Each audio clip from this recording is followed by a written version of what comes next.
This is the preview exercises for College Algebra Lesson 22. We want to sketch a graph of a polynomial that satisfies the following conditions. So it has to have degree 3, which means one arm up, one arm down. So it's either going to look like this or like this. It has to have one real zero with multiplicity 1, so an x-intercept where it goes through the x-axis, and one real zero with multiplicity 2, so that means an x-intercept where it bounces off the x-axis.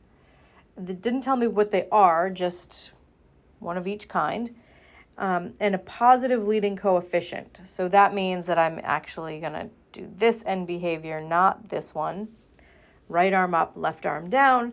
I need one real zero with multiplicity 1. So one place where it goes through the x-axis like a line, and one place where it bounces off. So let's see, this has to go up from here like that. And then I need a bounce off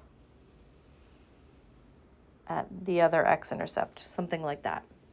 So I've got right arm up, left arm down, 1 0 that goes through the x-axis because it has multiplicity 1, and 1 0 that bounces off the x-axis because it has multiplicity 2.